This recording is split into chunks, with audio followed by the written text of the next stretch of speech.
Hello, welcome to the Gary Baumgarten Report. This is the second time we've tried this. Hello, welcome to the Gary Baumgarten Report. This is the second time we've tried this experiment. I may have failed in the beginning because if I welcomed you twice, that means that I failed. If I only welcomed you once, then I recovered my failing.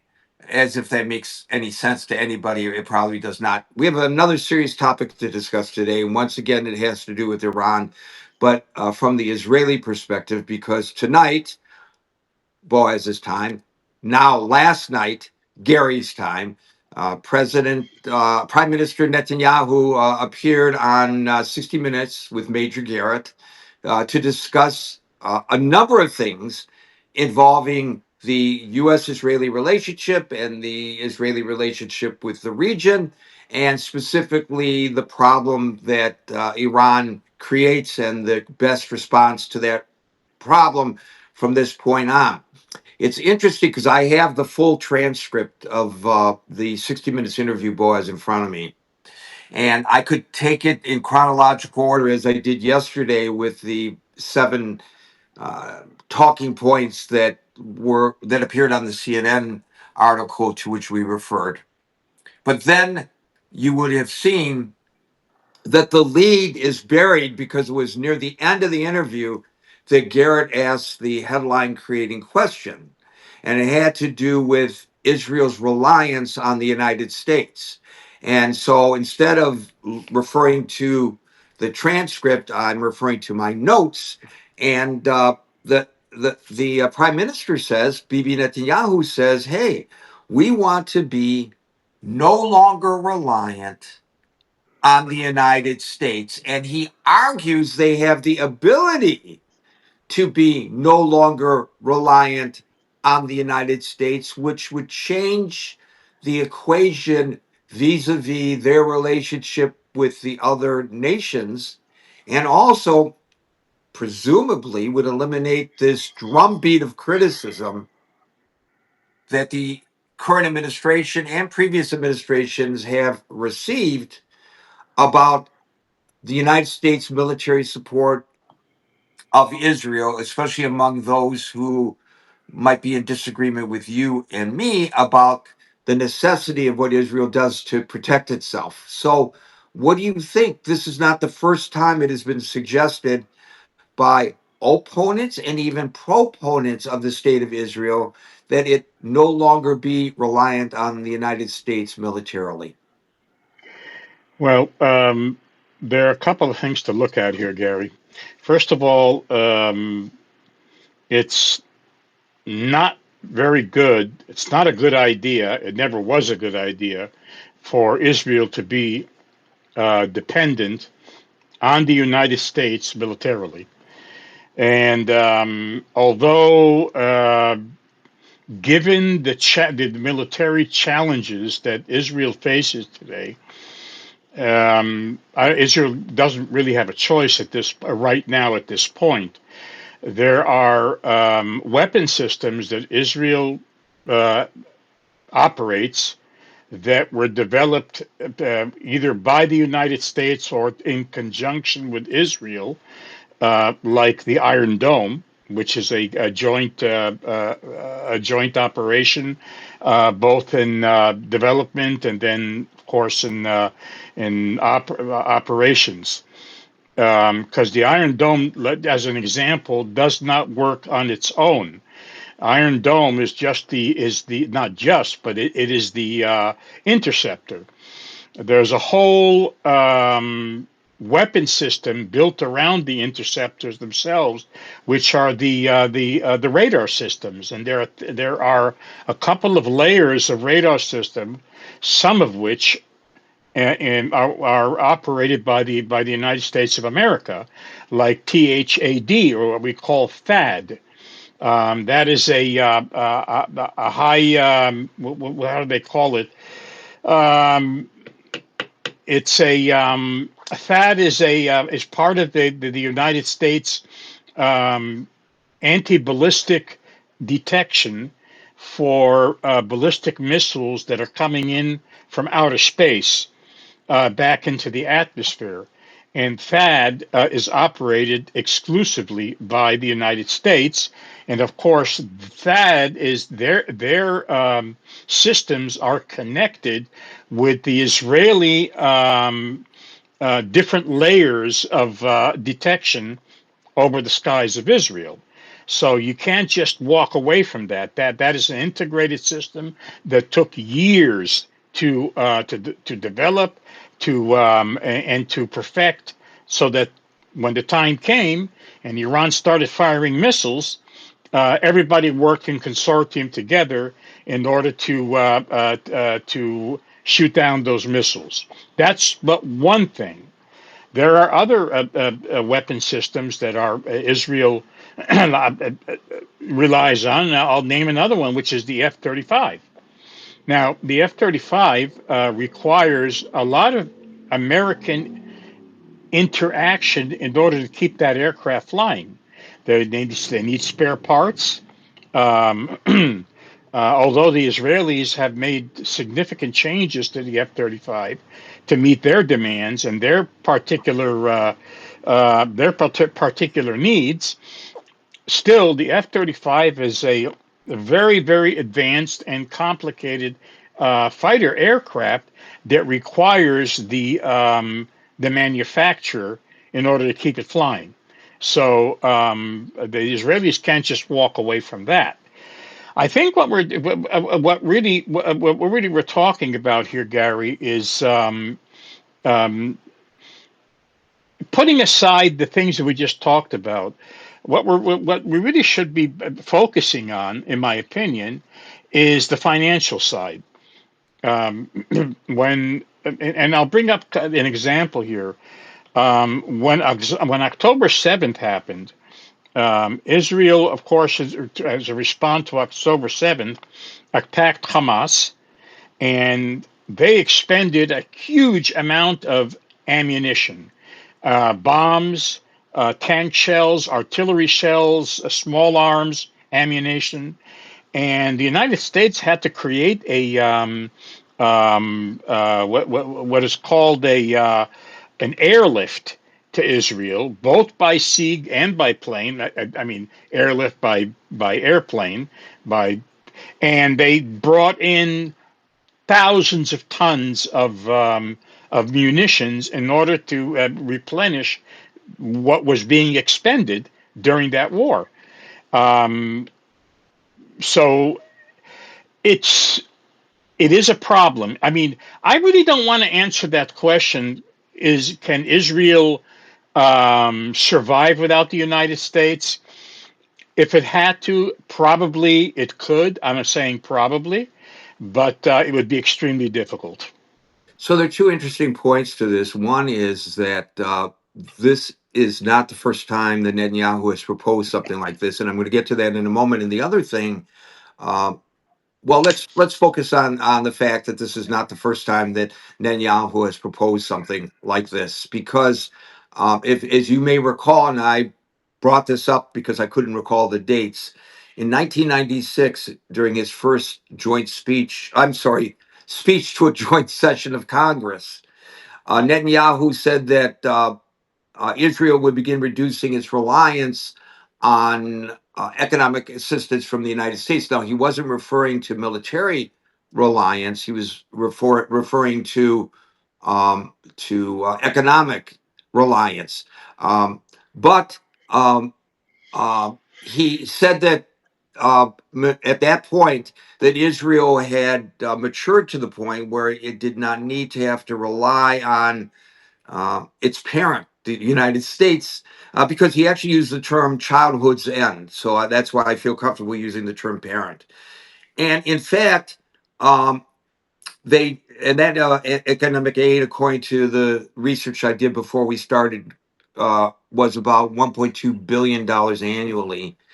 Um, the outcome of that 1990s proposal was that they did eliminate economic aid to Israel. So uh, it could be that the prime minister is very serious about this, that he um, really does want to do this. These are not just words, and that he will intend to do it if he remains in office.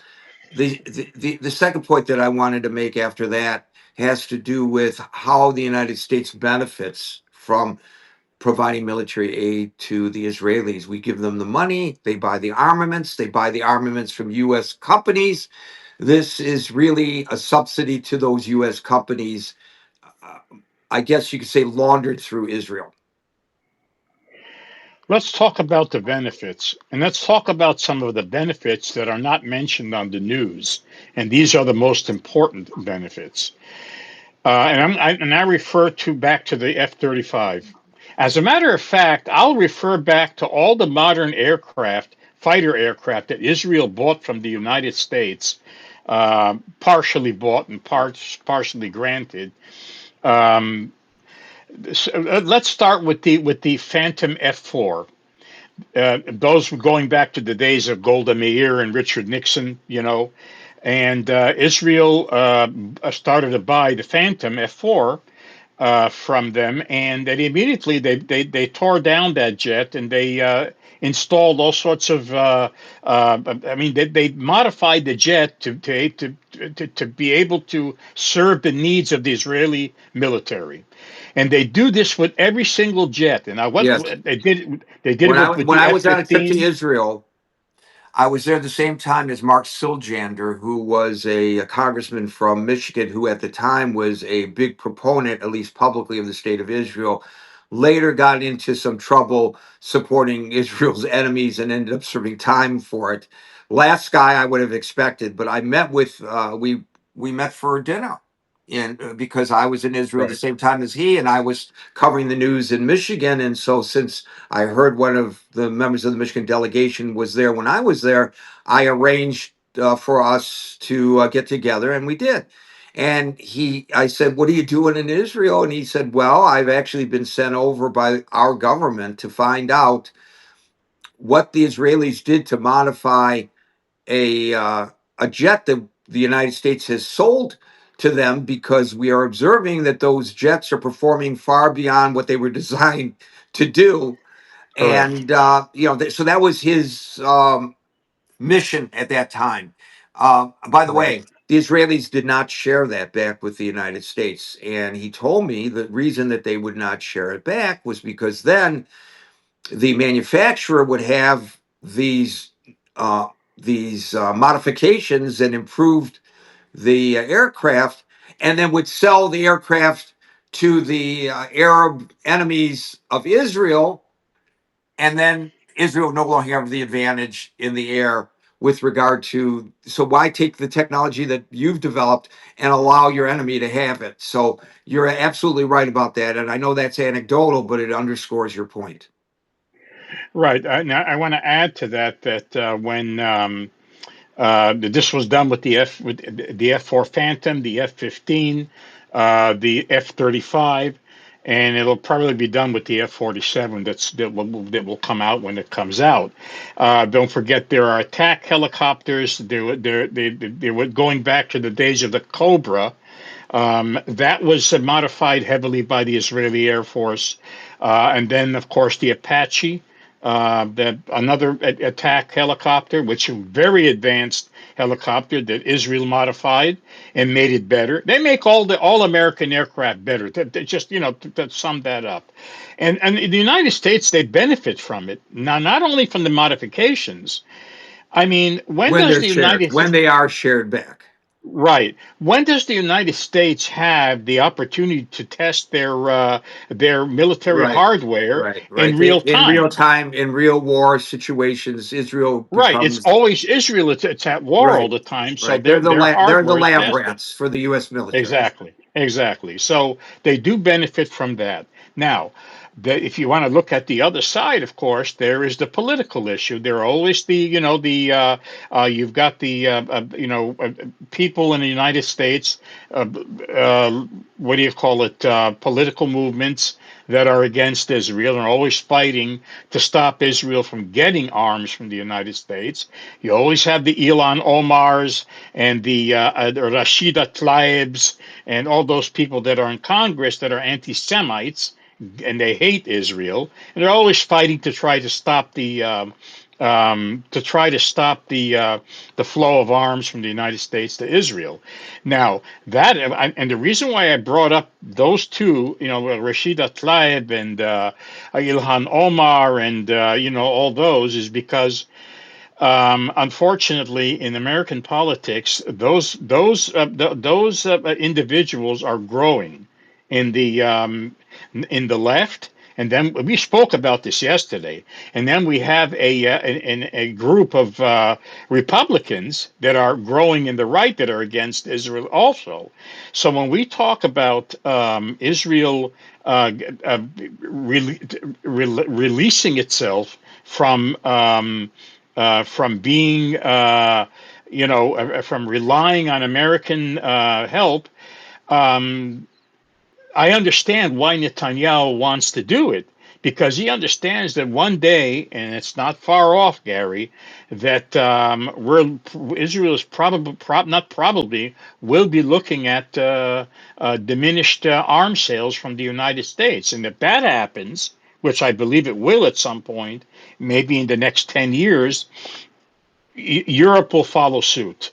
And then where will Israel be? That's why Israel. That's why Netanyahu mentioned he mentioned a couple of things, by the way, in a few articles that I read, that he wants to create more factories in Israel to manufacture every some of the basic, I mean, more than the basic needs, but artillery shells. Israel manufactures all that stuff: artillery shells, tank shells, small arms. They manufacture, but they don't manufacture it on a scale that would be needed if there's a war. And that's where they fall back on the United States when there is a war.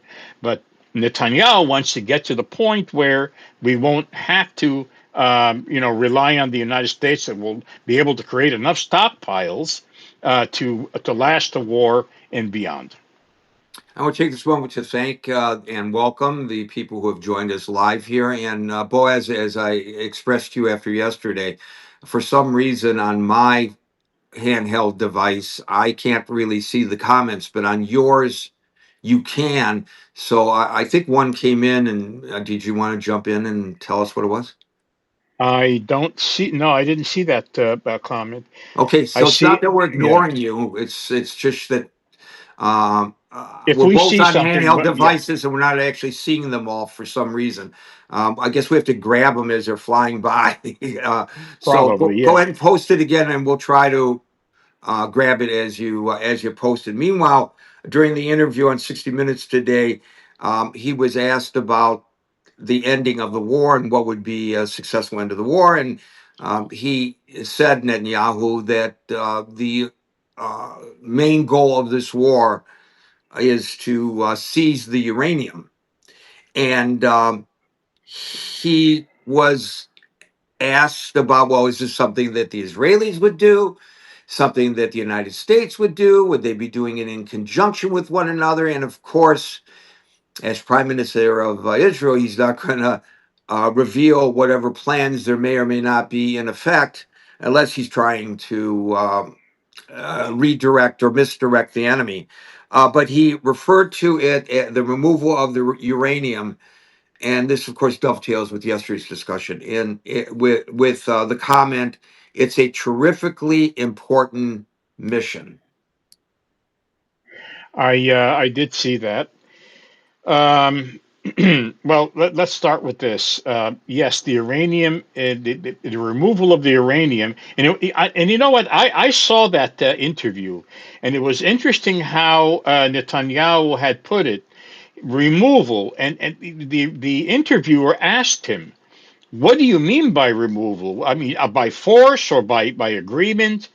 And of course, Netanyahu would not, you know, relate to that specifically in details, obviously, but I think it's pretty obvious that the uranium has to be removed.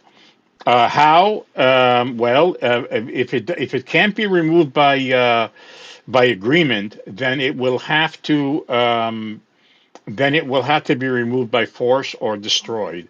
Destroyed, I don't think that is an option. I think it just has to be removed.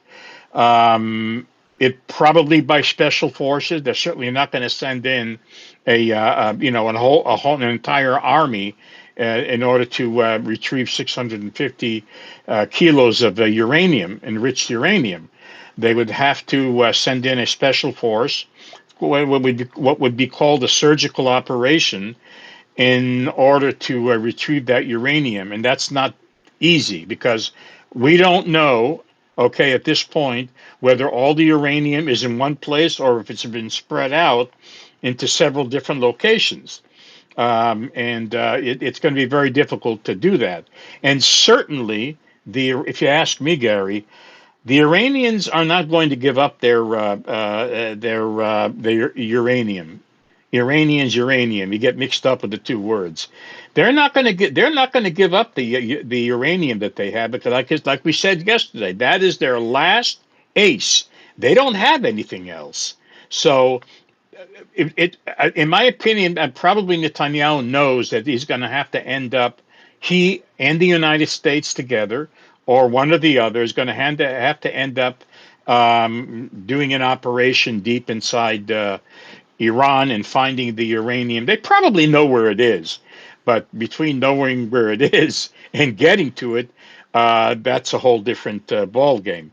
There is one comment here. I just want to read it, Gary. United States subsidize Israel in any other way other than military? That's actually a question that's being asked. And the answer to that is used to, yes. Israel used to get um, it was a budget of about $6 billion a year. $3 billion was actually not in money, but in expenditures toward military hardware that they had to spend in the United States with American companies, and the other $3 billion was actually cash where they spent it on whatever they needed to spend it on. Beyond that, during the Obama administration, it was Biden, President Biden. No, I'm sorry. It was President Obama that extended a long term. I think it was a 30-year deal that ran into some 25 or 30 billion dollars, where Israel was going to buy all sorts of military hardware, where some of that money was a grant and some of that money was a loan. There was the whole combination of stuff that they did there in order to ensure Israel's um, continued up upkeep of their military. So that was that one comment I saw there in text by Andrew. Um, so getting back to Netanyahu for a second, and I'll sum that up. Netanyahu, he cannot do this alone. Meaning, to finish this war and to achieve at least the goal of retrieving the 650 kilos of uranium, I don't think he's going to be able to do that alone. That's something that he's going to have to do with the United States, whether it's a combined operation or it certainly is sharing of information, because Israel always has the best intel in the arena there. So I don't know exactly how they're going to do it, but they certainly have the capabilities to do it. Because I'm going to bring this up as a final note. We know that Israel has the ability to do things like this because we just found out a couple of days ago that when Israel was getting ready to bomb Iran, and they knew that they would have to send hundreds of aircraft into Iran back and forth. They actually built a secret base in Iraq that the Iraqis didn't even know about. I don't know if you read about that, Gary. They Yeah. actually Yeah, built a secret it base. was a base to launch rescue missions should any of their Exactly, aircraft go down exactly. in Iran. Right. And of course, the Iraqis are all pissed off about that, and they ran to the United Nations complaining about it. But anyway, I'm just bringing it up in order to show Israel has those abilities. They can do things like that. Right. But I think that it would be better if the United States was involved, you know, with Israel in getting that uranium out of Iran. By the way, I've made a technical adjustment here. If my audio has degraded, let me know. But what I actually did was open up a second instance of Substack on my laptop, so that presumably if somebody writes a comment, I will actually be able to read it, which for some reason I cannot on my iPhone. So he also was asked by Major Garrett about if they are successful in that, whether that necessarily means the end of Hezbollah. I don't see the end of Hezbollah coming anytime soon. Hmm. Obviously Hezbollah relies on funding from Iran, but they don't. But the problem is that the funding doesn't come just from Iran.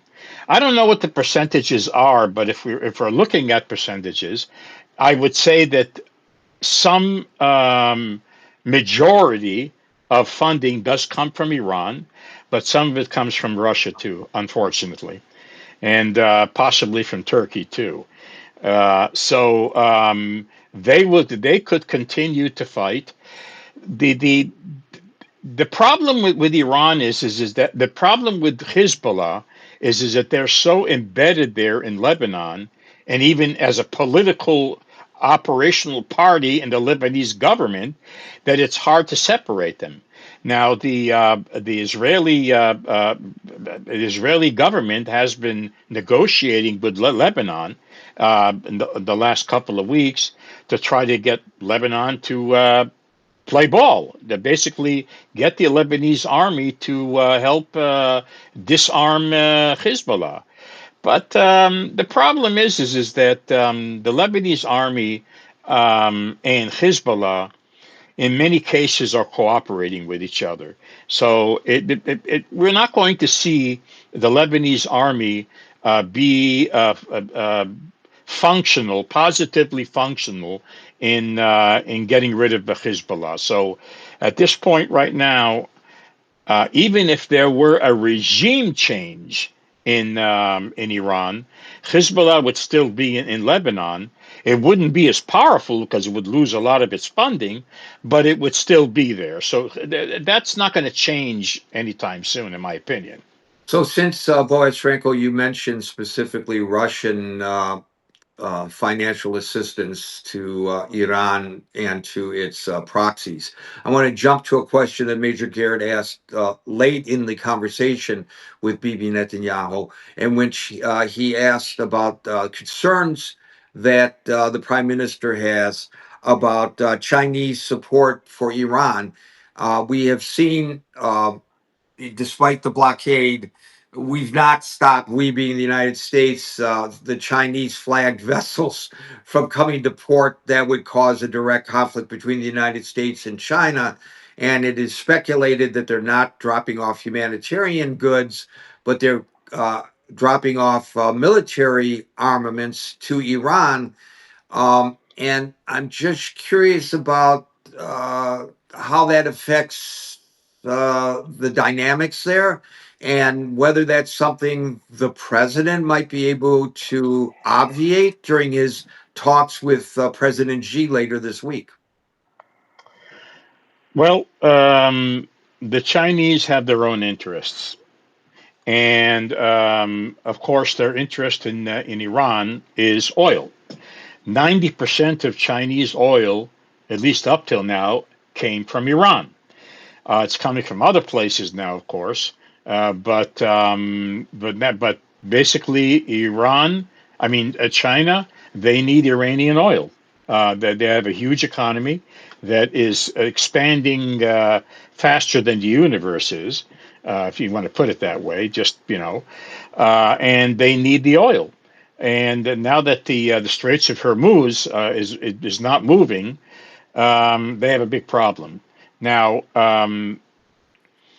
Even before the Straits of Hormuz were blocked, we're going back a couple of weeks now, about a month or so back, a month and a week approximately. It was known that the Chinese were flying missile parts from China to Iran. It was a known fact. They knew that the United States knew that was happening. Of course, they didn't. They didn't go any as far as trying to shoot down those aircraft because that would put the United States and China in a direct conflict, and they didn't want to do that. But the Chinese know that too. That Trump's not going to go that far. As it stands right now, China is playing a very dangerous game.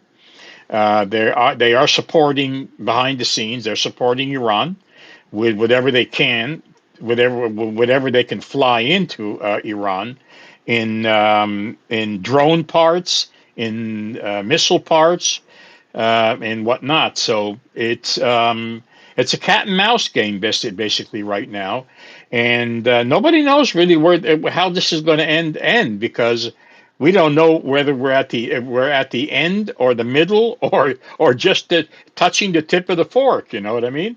We don't know where we are right now there with that whole situation.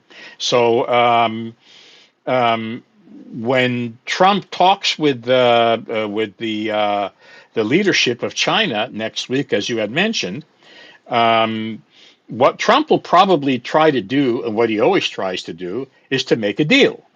That's always what he's trying to do, and he has what to offer.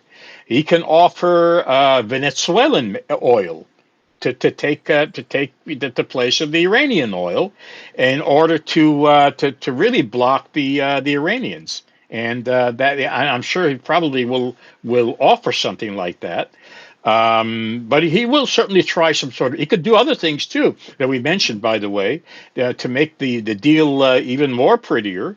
He could say, well, we're going to open the market for you here in the United States to your cell phones, to your electronics, and now you can sell in the United States, and or drop the tariffs or altogether. drop the tariffs altogether. And the Chinese will love that. Believe you me, Yeah. they will love that. By the way, I posted on social media um, uh, a very interesting story about. Well, actually, I did some research and I posted what I learned from my research based on some information that somebody else had sent me, that the Chinese are getting around those tariffs through Mexico, because what they've been doing is they've been building their manufacturing facilities about 130 miles from the border, 2.5 mile drive by truck. And then since they're manufactured in Mexico, the trade agreement between Mexico, the United States, and Canada allows for them to come into the United States absent the additional tariffs that are normally put on Chinese goods. Now, the caveat to that, folks, is that that treaty is up for renegotiation on July the 1st. And so the White House, as I understand it, plans to close what they see as that loophole. But I think that's pretty smart of the Chinese. We got another question there. I do not see it on the laptop either for some reason. It's not a question. I think it's a comment. Let me Hmm. see if I can. It's hard for me to read it, but I read reports that Russia is sending drone technology, spare parts, etc., through the Caspian Sea to Iran, which is true. Yeah. By the way, Which is true. could you see who made that comment so we can give them credit or not? No, I can't make it. No, Yeah, because the it the scrolled up too far. Yeah, I know. This is yeah, yeah. this is something we have to figure out how to Oh, wait a resolve. minute. It was Andrew. Okay, Andrew, yeah, Andrew. thank you, Andrew. Yeah, he made it. Okay. Appreciate that. I like to give credit to the folks who ask the questions and make the comments. Um, there was a question asked by Major Garrett today on the 60 Minutes interview, in which he talked about a New York Times story, which said that this is not the terminology that the New York Times used, but said that in a meeting that the president had with the prime minister Netanyahu from the Situation Room, that Netanyahu assured President Trump prior to the attacks on Iran that Gary's terminology, it would be a cakewalk.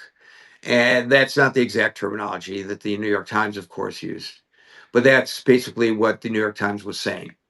And Major Garrett asked Bibi Netanyahu, as you saw, to respond to that. And he said, no, we discussed the dangers, and I articulated that there are serious risks with engaging in Iran, one of which might have been the closure of the Strait of Hormuz. But he said that the bottom line was it's a greater risk to not engage. But there's this argument that the Elliot writes the failing New York Times. I saw that one. Anyway, there's this argument that um, we were pushed into this war by Bibi Netanyahu. Do you believe his response? And yesterday you alluded to the prospect that it's the other way around, that the United States pushed Israel into this. Maybe you'd like to use this opportunity to expand on that position. Yeah, I've heard a lot about that, especially from Tucker Carlson. He took that in many different directions, in the wrong directions, by the way, and Megyn Kelly too. She took a ride on that also. As a matter of fact, all the big podcasters took a ride on that and expanded upon it and whatnot. Um, from what I understand from the Israeli media and from my sources in Israel, um, Netanyahu did not want to start the war when President Trump wanted to do it. Netanyahu wanted to do it a couple of months later, and President Trump said no. Now is the time to do it. We have all the hardware in place, and it's time to do it. Now, why did he Netanyahu. not want it? Because he was concerned about getting prepared for it properly? Exactly. Netanyahu felt that there were more preparations they needed to collect more intel, and I believe when I did some research on that, and I asked a couple of people, um, the intel that they were looking for, and this is not confirmed, this is only from hearsay, the intel that they were looking for specifically wasn't necessarily the uranium, the where the uranium was hidden. They were looking for more intel on the ballistic missiles, the silos that are hidden in their vast deserts, and they felt that they didn't have enough of those locations located yet. They needed more time to do it. And President Trump said, we can't wait a few months. We have to go now because every day that we wait, the Iranians also make preparations and they dig in even further. So there was a dispute between the two presidents, Netanyahu and Trump, and of course Trump is going to win out because he's the big boy on the block with all the military hardware, and he's the one that that dictates when we're going to go to war and we're not going to go to war. Now I'm going to take this a step further. Okay, of course you won't hear this on the news, but Netanyahu feels or felt at the time that if we could get more of the intel about those ballistic missiles, there would be less of a chance of those ballistic missiles doing the damage and the killing that those missiles did. When the missiles were flying. And that was one of the points of argument that Netanyahu presented to Trump. He told Trump, and he said to him, if you go now, we may have more people will die here, and Trump didn't accept that as an example, as a reason, and he said we're going to go, and I mean again I'll say it again, Gary. This is all from what I hear. It's not official news.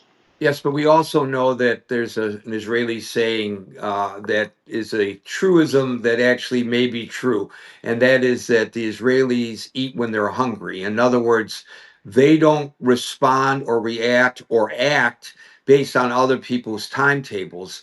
They decide the timetable. When they decide they're hungry is the time that they go. And that's Well, the always been the case. And I'm sure you recognize that when you were involved in the IDF as a in a war. revenge is best taken on an empty stomach. That's where that comes from. That's an old saying. Um, as for Netanyahu coercing or forcing Trump to start the war, that is absolutely ridiculous. I mean, you're talking about a country, okay, that has a small military. Although Israel has lobbying, has a big lobby here in the United States, but to go as far as to say that Israel forced the United States into this war, Well, who nobody can forces force. Donald Trump into anything? Again, This has nobody been the can force. frustration that a lot of people have about Donald Trump. It's been the big criticism is that, the last person to talk to him is the one he listens to. So you want to be the last into the room. I mean, you have no way of knowing what this guy is going to do. And we talk Right. about this ad nauseum to the point where we're very frustrated about sometimes not knowing where he's going to go on certain things because he's impulsive. I don't think anybody, either a supporter of the president or a detractor, would question that observation. So therefore, I don't think it's beyond the realm of possibility that he may have decided to go ahead with this without BB being quite ready for it. I believe that was probably the case.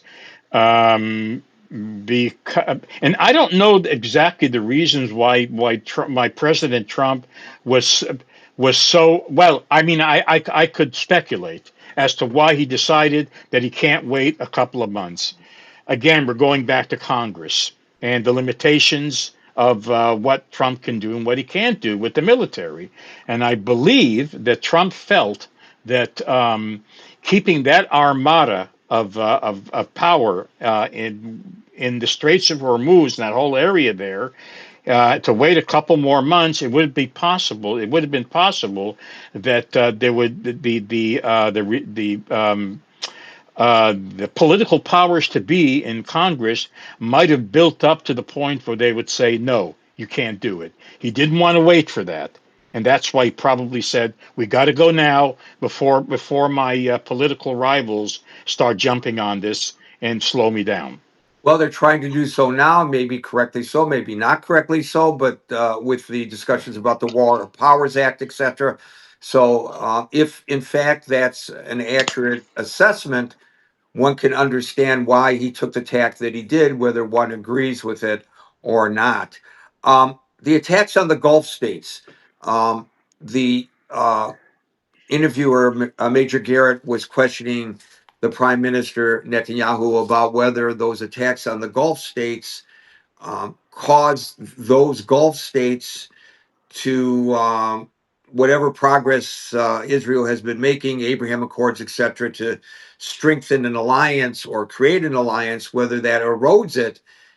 And without going into details and saying that there's no uniformity among the leaders of the various Gulf states, each has a different, unique perspective to this question. Netanyahu said that in the aggregate, that's my term aggregate, not his, but he was saying that in the aggregate, this has actually strengthened their alliance or potential alliance with Israel, albeit behind the scenes. Well, not exactly. And then there's a comment by Andrew here that I'll read to you in a bit here, but not exactly. These countries, and let's name off a couple of. You got the UAE, you've got Qatar, Bahrain, Saudi Arabia. You have Iraq, and those are the countries that there were most of. Those are most of the countries that we're talking about. Um, those countries, no matter what happens, they don't want to be seen as all of a sudden being buddy buddies with Israel.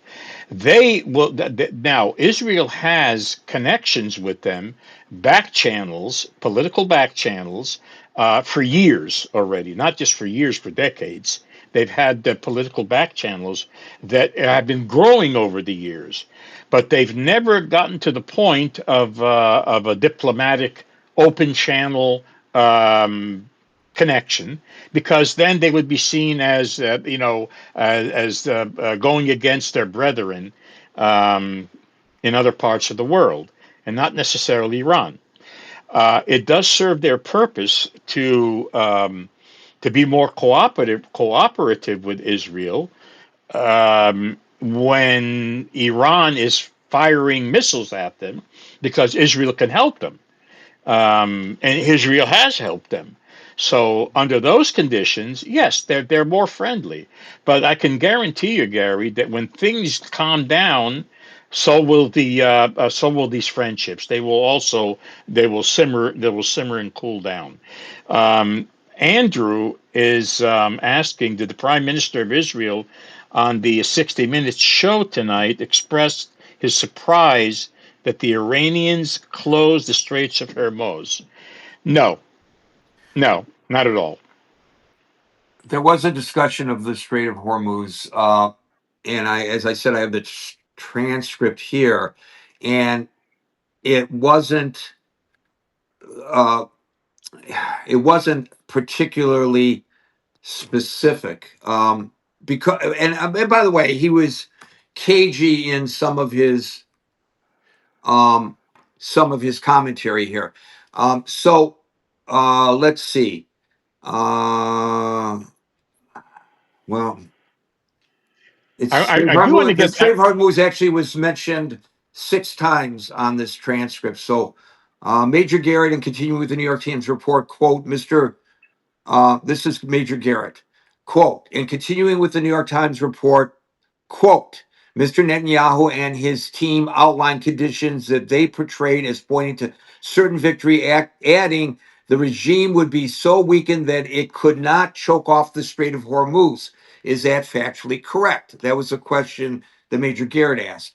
Netanyahu's response is, I don't think we could quantify it exactly, but I think that the the problem of the Hormuz Straits was understood as the fighting went on. I think that's Major Garrett interrupts. It became understood.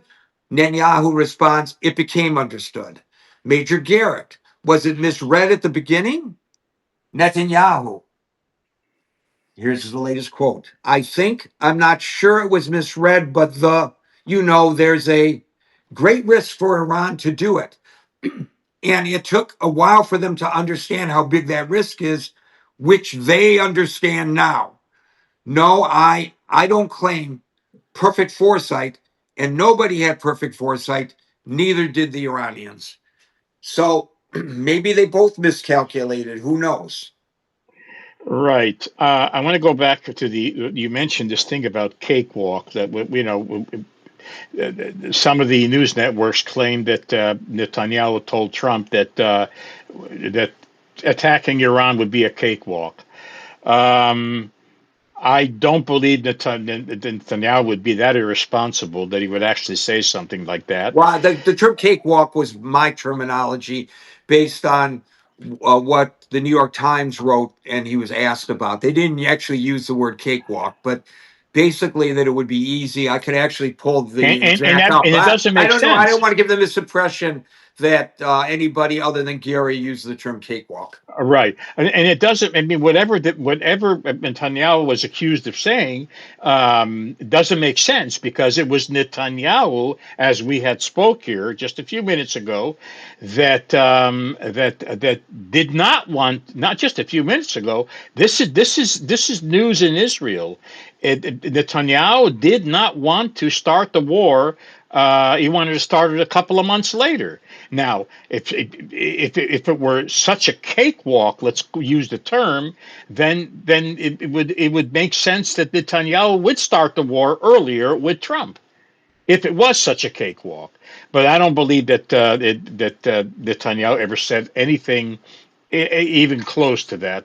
Um, Although, yes, Netanyahu and Trump have known to disagree with each other on certain issues from time to time. That's happened. I mean, it's happened with every American president and Israeli prime minister. Well, you and I Sure. have disagreed, right? When have we ever disagreed? No, yeah, of course we have. So here's the quote. Fortunately, I do have the transcript. Major Garrett says, quote, and the New York Times reports as follows, quote, in the Situation Room on February the 11th, Mr. Netanyahu made a hard sell, suggesting that Iran was ripe for regime change and expressing the belief that a joint U.S. Israeli mission could finally bring an end to the Islamic Republic. Is that correct?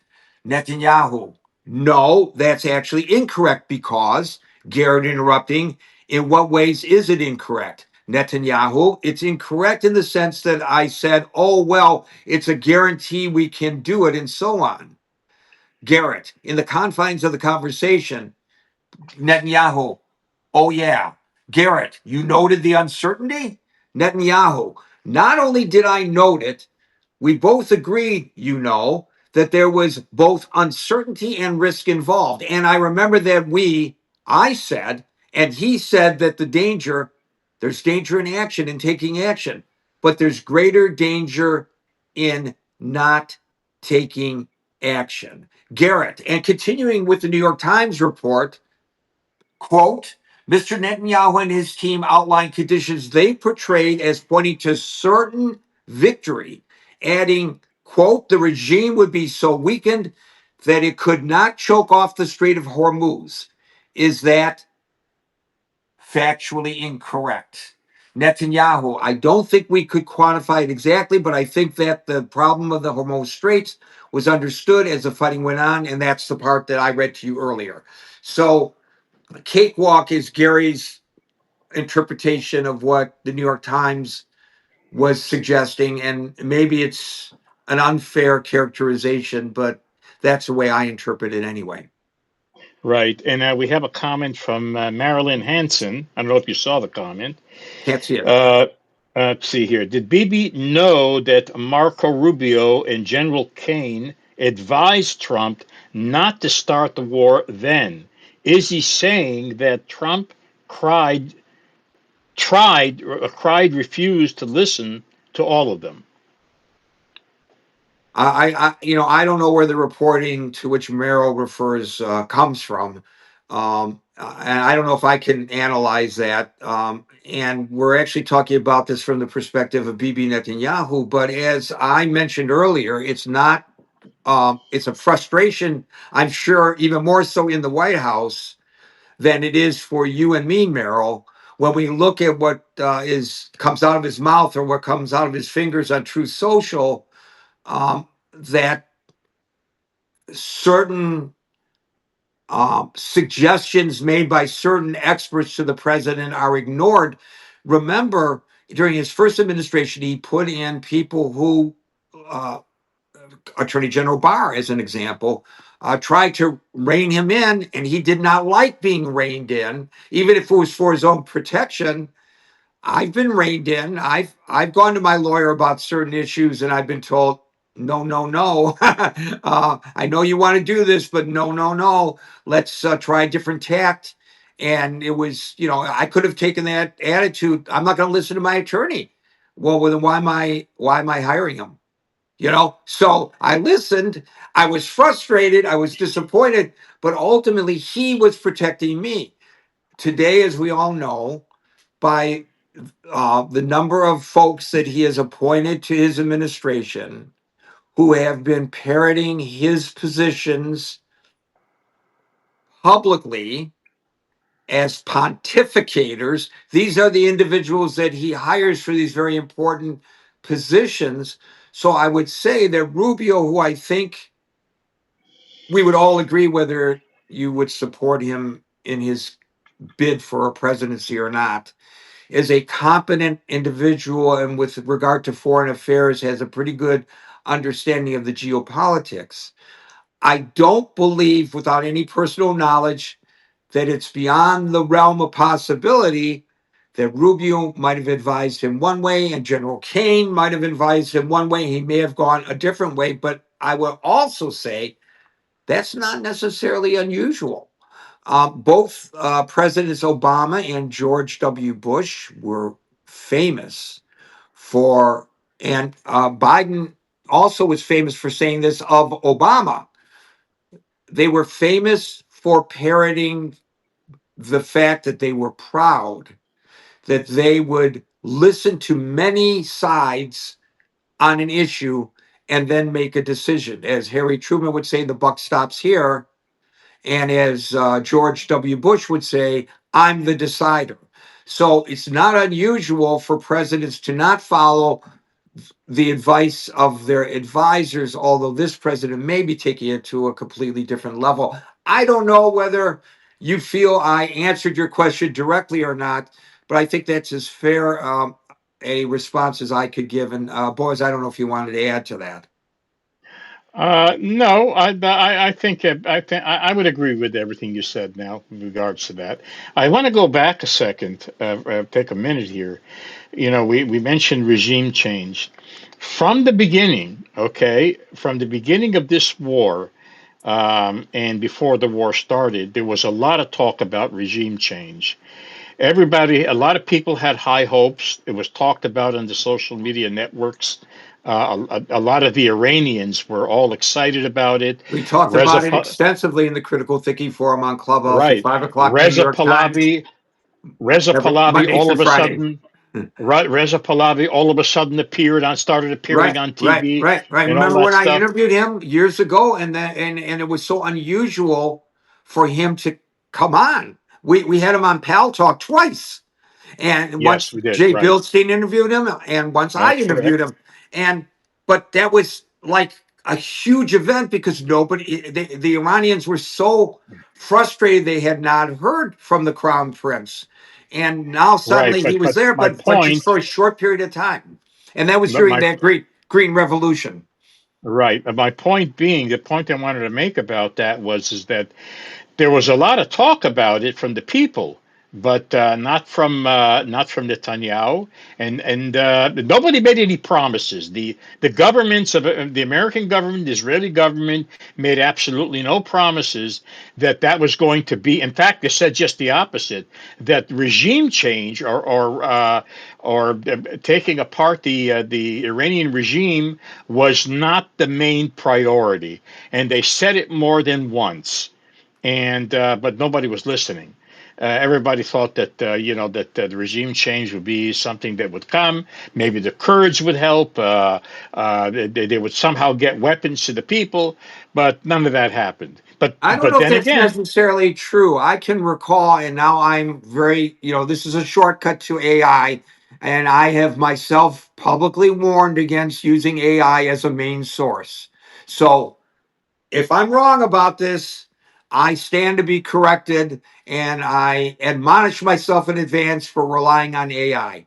So this is supposedly based on reports from early 2026. The two leaders pursued a war of choice aimed at collapsing the Iranian regime, with Netanyahu advocating for the plan and Trump supporting it with U.S. military power. Netanyahu has long pushed for a regime change in Iran and has described it as a possible result of ongoing Israeli attacks. He has urged the Iranian people to overthrow their government, noting, quote, you can't do revolutions from the air, close quote. Trump has stated that the killing of top Iranian leaders in the conflict is in itself, quote, regime change, saying, quote, we've had regime change. The one regime was decimated, destroyed. He also called on Iranians to take over your government.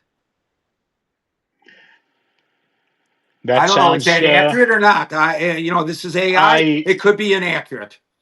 I mean, listen, you've expected to remember every single thing that happened back then, but it sounds familiar. I can tell you that it does Yeah, sound familiar. But there were a lot of things said back then with regards to. I mean, Trump. You know how Trump is. He right. will What I say. know, both sides of the mouth. I get it. Right. Yeah. I mean, you can never tell what he's going to say, one minute to another. Right, but there was So that makes it there was a complicated. thing where they said where he told people to take to the streets, I believe, and then there was a time when he said, "Don't take to the streets because we're bombing, but after we're Right. through bombing, take to the streets." You know, I think from some of the reporting, I don't believe that I've ever heard anybody in the administration go on the record that there were attempts to get certain segments of the of uh, the Kurds. Sorry, the word was in my brain. I couldn't get it out of my mouth. I apologize.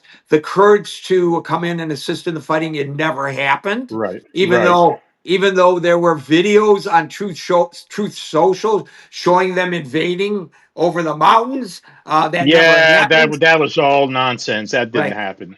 I That want didn't to use happen. that as a segue to the last thing. I know we're at an hour. Let's extend it just for a couple minutes, like we did yesterday, if you don't mind, Boaz, because I know I again promised you to an hour, but you can't, believe in what I say any more than you could believe what the Yeah, president you got to says. hurry. You have to hurry up because I got nothing to do later. So hurry up. But I want to talk about social media because that came Okay. up during the conversation, and Right. and it was in the context of you pushing for this war. And what the prime minister said was, hey, before October the 7th, I was being criticized for not being more aggressive toward Iran. He's talking about domestically criticized within the Israeli populace.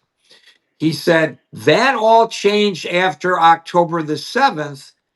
And he specifically mentioned the social media drive attacking Israel that has resulted in waning support for Israel following October the 7th. Now, you brought up the name of Tucker Carlson, who, as you know, I view as public enemy number one.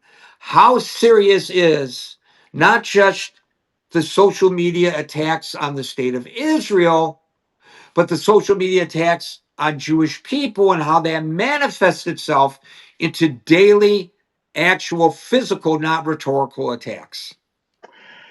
It's a big problem. You mentioned Tucker Carlson. We can start from that. You know, he has been asked several times. Well, I mean, are you an anti-Semite? God forbid, no. He goes like that. Do you hate Jewish people? No, I don't hate Jewish people. Do you hate Jewish people in Israel? No, I don't hate Jewish people in Israel either.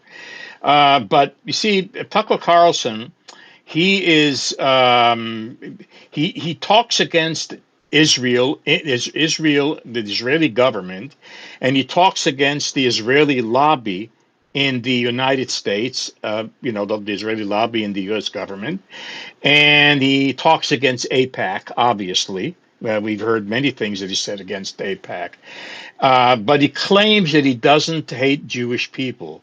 Yet he suggests, and this is how he does it, he suggests that Israel is controlling the United States. He suggests that Netanyahu is controlling Trump, and makes all these suggestions. And that turn and people look. He's got 13 million people that listen to him and to his podcast. And people hear that, when they hear things like that, which is incitement. There's no question about it. It is incitement.